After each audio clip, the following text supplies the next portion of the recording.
I've always believed that love is built on trust, a delicate thread woven through years of shared moments, quiet understandings, and unspoken promises. For 15 years, Clara and I had crafted a life together, one that seemed impervious to the storms that battered other marriages. We had a cozy house in the suburbs of Portland, a garden we tended with care, and 2 children, Lila, our bright-eyed 12-year-old, and Max, our rambunctious 9-year-old. Our life wasn't perfect, but it was ours, and I cherished it like a rare artifact, something to be polished and protected. Clara, with her warm laugh and sharp wit, was the heart of it all. She was the kind of woman who could make a room feel alive just by walking into it, her auburn hair catching the light like a flame. I thought I knew her better than I knew myself. But then, like a crack in a dam, the first hint of doubt seeped into our perfect world. It started with small things so subtle I barely noticed at first. Clara began staying late at work, her role as a marketing consultant suddenly demanding more of her time. She'd come home with a tired smile, her eyes distant, explaining away the hours with talk of tight deadlines and demanding clients. I didn't question it. Why would I? She'd always been ambitious, and her career was thriving. But the late nights turned into weekends, and the weekends turned into overnight trips. "It's just a conference," she'd say, her voice light but her gaze averted. "You know how these things go." I nodded, trusting her, because that's what you do when you love someone. You trust. The first real clue came in the form of a text message I wasn't meant to see. It was a Thursday evening, and Clara was in the shower, her phone left on the kitchen counter next to a half-empty bottle of Pinot Grigio. The screen lit up with a notification, and out of habit, I glanced at it. The name, Evan, flashed across the screen, followed by a message. "Can't stop thinking about last night. You're incredible." My stomach twisted, a cold knot forming in my gut. Evan. I knew the name. Evan Harper, her colleague, the charming guy with the easy smile who joined her team a year ago. I'd met him at a company barbecue, where he'd clapped me on the shoulder and called me the lucky guy. I'd laughed then, but now the memory felt like a blade. I stood there, staring at the phone, the sound of the shower a distant hum. My fingers hovered over the screen, torn between unlocking it and pretending I'd seen nothing. Clara's phone was password protected, but we'd shared everything: bank accounts, Netflix passwords, the code to our safe. I typed in her passcode, our anniversary date, and the phone unlocked. My heart pounded as I opened the message thread. There were dozens of texts, stretching back months. They weren't overtly incriminating, but they were intimate in a way that made my skin crawl. "Miss you already," Evan had written a week ago. "You make everything better," Clara had replied. There were photos too. A selfie of them at a bar, her head tilted against his shoulder, her smile brighter than I'd seen in months. Another of Evan, shirtless, on what looked like a hotel balcony, with Clara's caption, "Not bad for a morning view." I felt like I was falling, the ground disappearing beneath me. I locked the phone and set it down, my hands trembling. Clara emerged from the bathroom, wrapped in a towel, her hair dripping. "Everything okay, Tom?" she asked, her voice casual but her eyes sharp, like she sensed something off. I forced a smile, nodding, but inside, my mind was racing. Was this real? Was I misreading it? Maybe they were just friends, closer than I'd realized. But the knot in my gut told me otherwise. Over the next few weeks, I became a detective in my own life, a role I never wanted. I noticed things I'd overlooked before. How Clara's phone was always face down now. How she'd laugh at messages she didn't share. How she'd linger in the bathroom with the door locked. I started checking her calendar, cross-referencing her work trips with emails I glimpsed on her laptop when she left it open. One trip to Seattle coincided with a conference that didn't exist, at least not according to the company's website. I called her office once, pretending to be a client, and learned she'd taken a personal day when she told me she was swamped with meetings. The evidence piled up, each piece a shard in my chest. I found a receipt in her purse for a dinner for 2 at a restaurant in downtown Portland, dated the night she'd said she was working late. The total was $150, with a bottle of wine I knew she'd never order for a client meeting. I checked our credit card statements and found charges at hotels I'd never heard of, boutique places too intimate for business. I even drove by Evan's apartment one night, telling myself I was just running errands. But really, I was looking for her car. It wasn't there, but the act of looking made me feel like a stranger to myself. I didn't confront her. Not yet. I wanted to be sure to have undeniable proof because once I opened that door, there was no going back. But the not knowing was eating me alive. I stopped sleeping, lying awake beside her, watching the rise and fall of her chest, wondering if she dreamed of him. I'd always been a calm man, steady, the kind of husband who fixed leaky faucets and coached Little League without complaint. But now, anger simmered beneath my skin. A slow burn I couldn't extinguish. I didn't just want answers. I wanted to understand why. Why wasn't I enough? What had I missed? One evening, I got my chance to find out. Clara announced she was heading to a team-building retreat in San Francisco for the weekend. "It's just a quick trip," she said, packing a suitcase with clothes that seemed too nice for a work event. Silk blouses, a dress I'd never seen. I nodded, kissed her goodbye, and watched her drive away. Then I opened her laptop, which she'd left on the dining table, and found an email confirmation for a hotel in San Francisco. Not a chain hotel, but a boutique place called the Astor, with a rooftop bar and rooms that screamed romance. The reservation was for two. I sat there, staring at the screen, my pulse roaring in my ears. The kids were at a sleepover, the house silent except for the hum of the fridge. I could have called her, demanded answers, but that felt too easy, too clean. Instead, I did something I never thought I'd do. I booked a flight to San Francisco. I told myself it was to catch her in the act, to see the truth with my own eyes. But deep down, I think I wanted to feel the pain, to let it sear into me so I'd never forget. The flight was a blur. I landed in San Francisco late Friday night, checked into a cheap motel near the airport, and spent the night staring at the ceiling, replaying every moment of our marriage. The next morning, I drove to the Astor, a sleek building with ivy-covered walls and a doorman who eyed me like I didn't belong. I didn't go inside. I couldn't risk her seeing me. Instead, I parked across the street, my rental car blending into the city's chaos, and waited. Hours passed, the day stretching into evening. I sipped coffee that went cold, my eyes fixed on the hotel entrance. Then I saw them, Clara and Evan, stepping out of a cab, laughing like they were the only two people in the world. She wore that new dress, a deep green that hugged her curves, her arm looped through his. He leaned down, whispered something in her ear, and she laughed again, her head thrown back. It was the laugh I'd fallen in love with, the one I thought was mine. They disappeared into the hotel, and I sat there, frozen, my hands gripping the steering wheel so hard my knuckles turned white. I don't know how long I stayed there, watching the entrance, imagining them upstairs, in a room paid for with lies. My mind painted pictures I didn't want to see. Her hands on him, his lips on hers, the intimacy I'd thought was sacred now shared with someone else. The betrayal wasn't just in the act. It was in the secrecy, the planning, the way she'd looked me in the eye and lied. I thought of our kids, of the life we'd built, and the rage grew, a living thing inside me. I drove back to the motel, my thoughts a storm. Confronting her now would be too easy, too fleeting. I wanted her to feel what I felt, the shock, the humiliation, the shattering of trust. I wanted Evan to know what it meant to take something that wasn't his. Revenge wasn't a word I'd ever associated with myself, but now it felt like the only path forward. I didn't know how yet, but I knew it would be deliberate, calculated, and devastating. They'd both pay for what they'd done, not with violence or petty outbursts, but with something far worse, a reckoning that would strip them bare. As I lay in the motel bed, the city's hum outside my window, I started to plan. I'd always been good at fixing things, at seeing how pieces fit together. Now, I'd use that skill to dismantle their world, piece by piece. Clara thought she knew me, thought she could play me for a fool. But she'd forgotten one thing.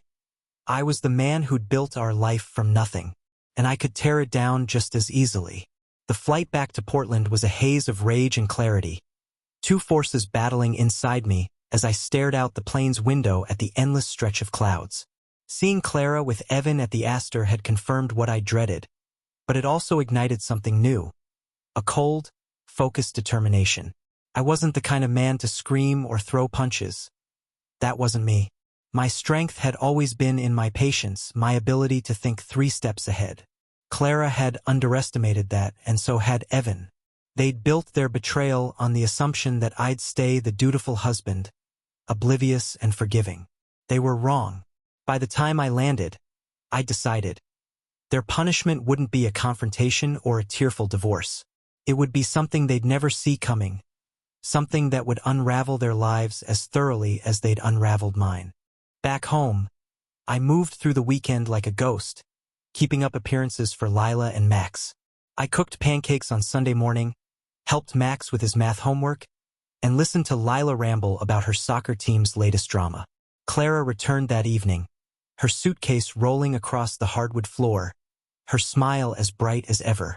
"Missed you guys," she said, kissing my cheek before scooping the kids into a hug. I nodded, forcing a smile, but her touch felt like a stranger's. Every word she spoke, every casual laugh, was a reminder of her deception. I watched her unpack, noting the way she avoided my eyes when I asked about the retreat.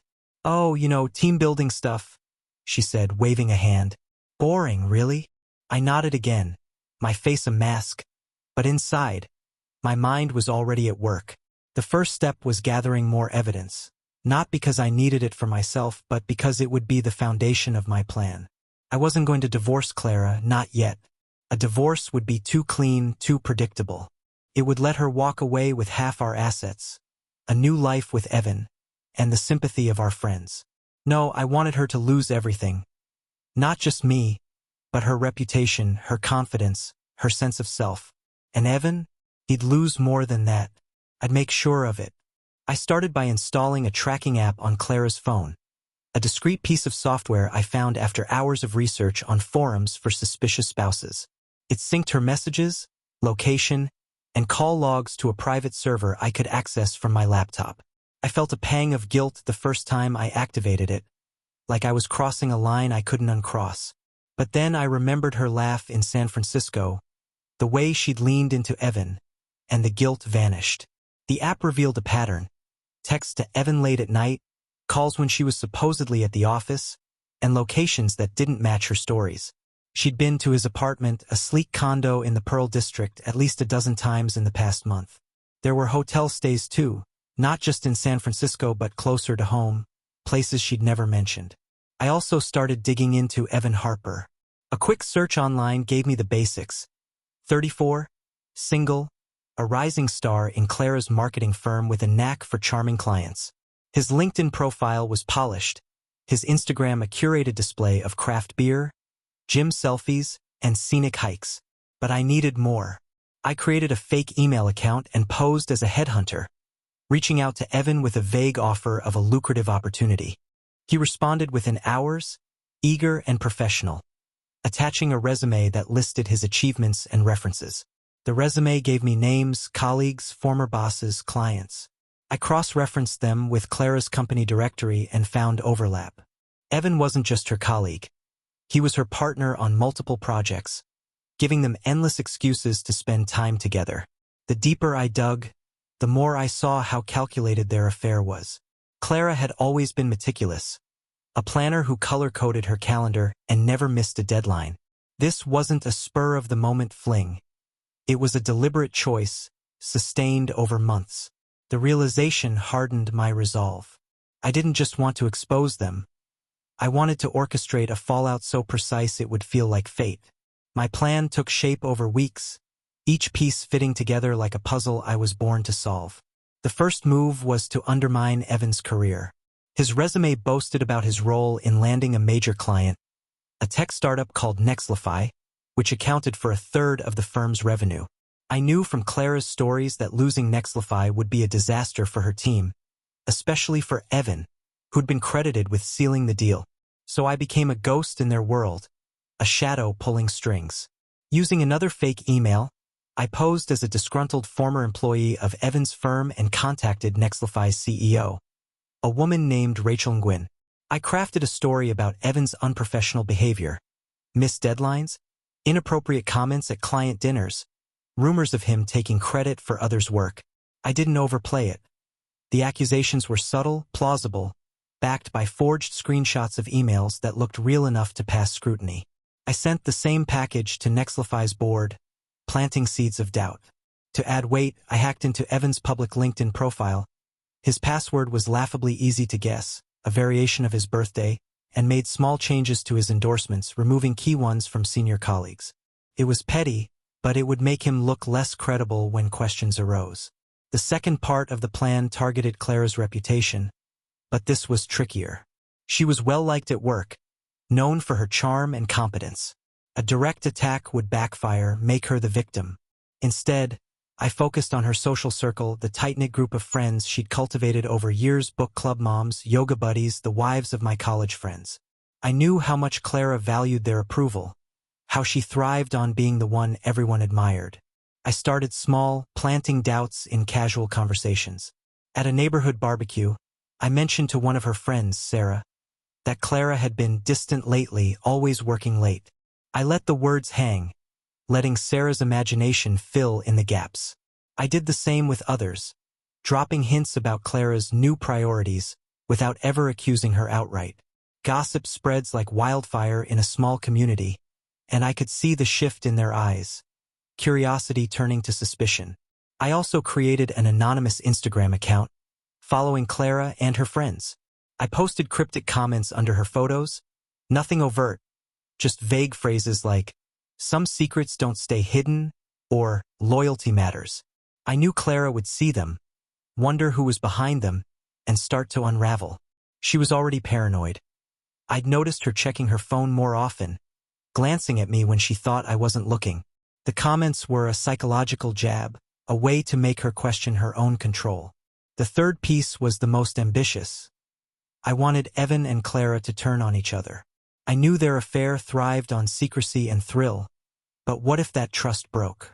Using the tracking app, I cloned their text threads and began crafting messages from Evan's number to Clara, and vice versa, using a burner phone I'd bought with cash. The messages were careful, mimicking their tone, flirty but cautious. From Evan, I sent Clara a text, "We need to talk. I'm not sure this is working anymore." From Clara, I sent Evan, "I feel like you're pulling away. Are you seeing someone else?" The replies were immediate, confused, defensive. I watched the chaos unfold through the app, their real messages growing tense, laced with accusations. Clara texted him late one night, "Why are you being like this? I thought we were on the same page." Evan replied, "You're the one acting weird. What's going on with you?" I didn't need to do much. Their own insecurities did the rest. By the end of the second month, the cracks were visible. Clara came home from work more often, her excuses for late nights thinning. She was quieter, her laugh forced. Evan's LinkedIn showed he'd been removed from a key project, and whispers on X suggested Nexlify was reviewing their contract with the firm. My anonymous emails had done their job. Rachel Nguyen had even posted a vague tweet about trust in business partnerships, which I took as a sign the seeds I'd planted were growing. But I wasn't done. The final piece of my plan was the cruelest, the one that would hit them where it hurt most. I'd learned through the tracking app that Clara and Evan were planning another weekend away, this time at a vineyard in Napa. It was the perfect opportunity. I booked a room at the same vineyard using a fake name and spent days preparing. I gathered every piece of evidence, screenshots of their texts, hotel receipts, photos from San Francisco, and compiled them into a sleek, professional-looking dossier. I included a timeline, dates, locations, even a map of their secret meetups. It was meticulous, undeniable, a portrait of their betrayal. Then I contacted a private investigator, a woman named Diane who specialized in discreet surveillance. I didn't tell her everything, just enough to hire her for a job. Follow Clara and Evan in Napa, document their weekend with photos and video, and deliver the footage to me. I also reached out to a friend of a friend, a graphic designer who owed me a favor. I asked him to create a website, anonymous and untraceable, where I could upload the dossier and Diane's footage. The site would be password protected, accessible only to those I chose. I wasn't ready to launch it yet, but when I did, it would be a bomb dropped on their lives. As the Napa weekend approached, I felt a strange calm. Clara packed her suitcase again, spinning the same lies about a work trip. I kissed her goodbye, my lips brushing her cheek, and watched her drive away. This time I didn't follow. I didn't need to. Diane was already in place, her camera ready. The website was nearly complete, and the texts I'd planted had left Clara and Evan on edge, their trust in each other fraying. I sat in our quiet house, the kids at their grandparents', and opened my laptop. The tracking app showed Clara's phone moving toward Napa, her location pinging at the vineyard. I imagined her there, sipping wine with Evan, believing they were untouchable. But they weren't. I was the architect of their downfall, and soon, they'd know it. The revenge I'd planned wasn't loud or violent. It was surgical, a slow bleed that would leave them exposed, humiliated, and alone. And the best part? They'd never see it coming. The weekend Clara spent in Napa felt like an eternity, each hour a test of my restraint. I kept busy with the kids, taking them to the zoo and a movie, playing the role of the devoted father while my mind churned with the weight of what was coming. The tracking app showed Clara's phone at the vineyard, then at a restaurant, then back to the hotel. A trail of betrayal mapped out in real time. Diane, the private investigator, sent me updates. Photos of Clara and Evan at a candlelit dinner, their hands brushing over a bottle of Merlot. A video of them walking through the vineyard, her head resting on his shoulder, his arm around her waist. Each image was a dagger, but I didn't flinch. I cataloged them, adding them to the dossier, my resolve hardening with every piece of evidence. By Monday, Diane's final report was in my inbox.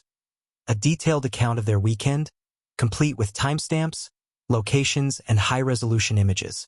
The footage was intimate, undeniable. Clara laughing as Evan fed her a grape, the two of them kissing under a string of fairy lights on the hotel's patio. I watched it all in silence, my laptop screen casting a cold glow across our living room. The kids were asleep upstairs, and Clara was due back any minute. I closed the laptop, poured myself a glass of whiskey, and waited. When she walked through the door, her cheeks flushed from the drive and her suitcase trailing behind her, I greeted her with a smile. "Good trip?" I asked, my voice steady. She nodded, launching into a rehearsed story about team workshops and networking dinners. I listened, nodding along, but my mind was elsewhere. The website was ready, the dossier uploaded, the password set. I'd chosen my targets carefully. Clara's boss, her closest colleagues, her book club friends, and a few key players at Evan's firm, including Nextlify's CEO, Rachel Nguyen. I'd also included Sarah, the friend who'd started asking questions after my hints at the barbecue. The list was small but strategic, designed to maximize impact.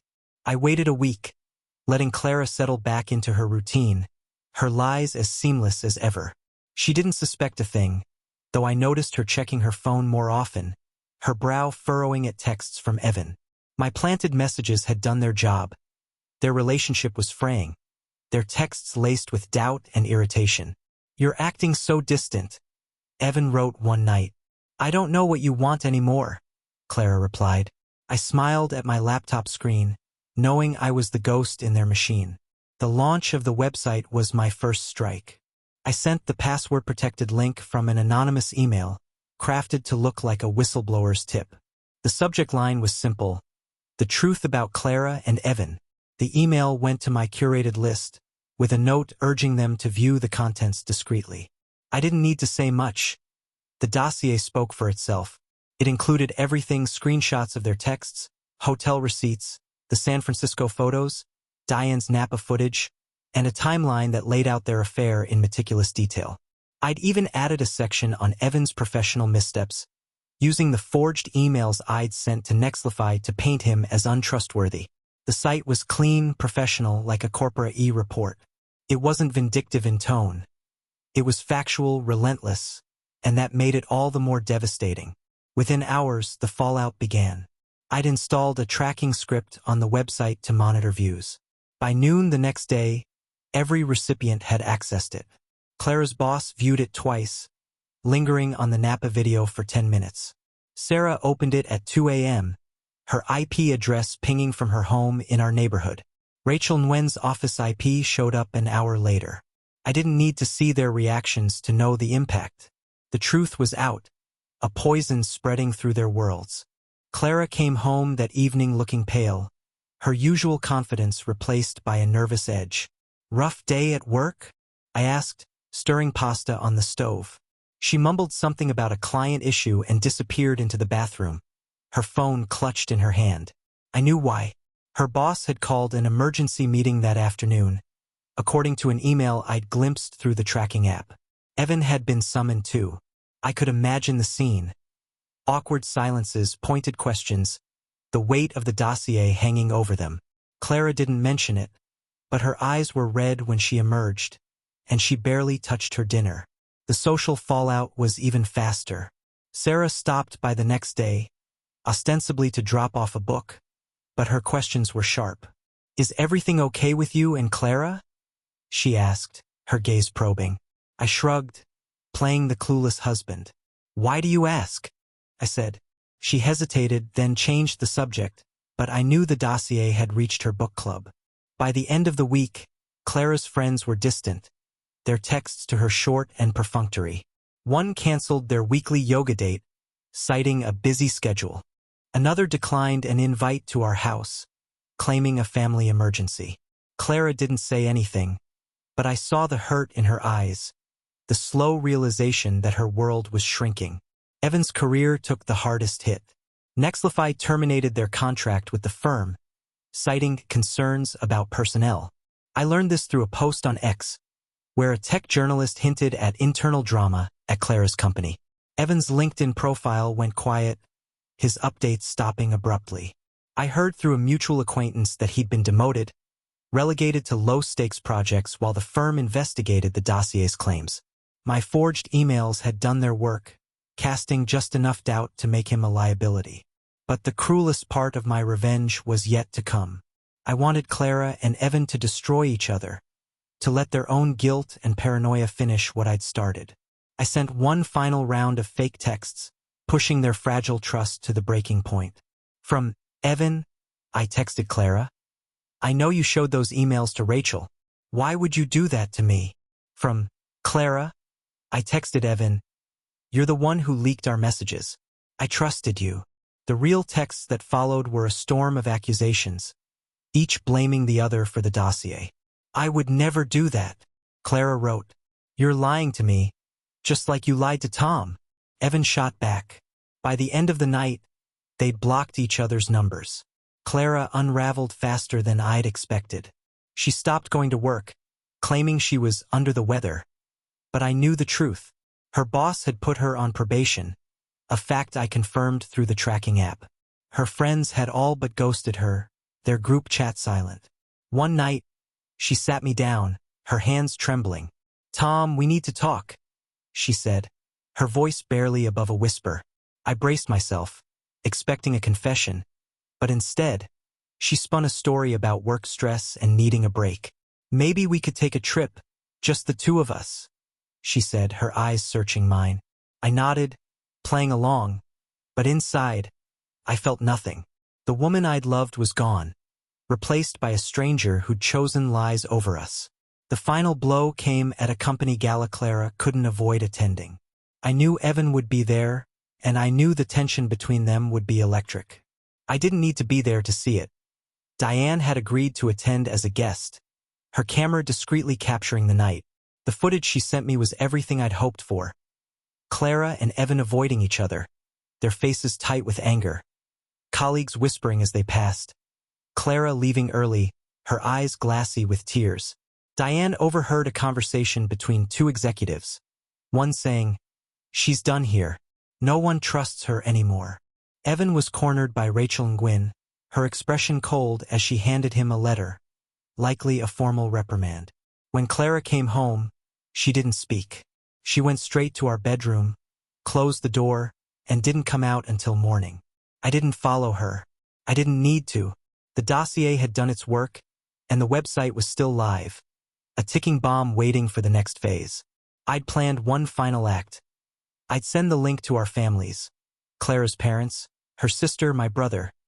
Timed for maximum impact, perhaps at Thanksgiving, when we'd all be together. I wanted her to face their judgment, to see the disappointment in their eyes. Evan would get his own version, a tailored dossier sent to his parents, his friends, anyone who'd ever believed in him. As I sat in my office, the house quiet except for the hum of the heater, I felt a strange emptiness. I'd won, in a way. Clara's life was in ruins. Her career on life support, her friendships gone, her affair exposed. Evan was a pariah, his charm useless against the weight of his actions. But the victory was hollow. I looked at photos of Lila and Max on my desk, their smiles a reminder of what I was fighting for. And yet I couldn't shake the ache in my chest. I dismantled their world, but mine was fractured too. The love I'd had for Clara was ash, and no amount of revenge could bring it back. I didn't know what came next. Divorce, maybe, but not yet. I wanted Clara to live in the wreckage a little longer, to feel the weight of her choices. I wanted Evan to wake up every day knowing he'd lost everything he'd worked for. And me? I keep going. For the kids. For the life I'd built. But I'd never trust again, not the way I had. The man I'd been was gone. Replaced by someone harder, sharper. Someone who knew the cost of betrayal and the power of retribution.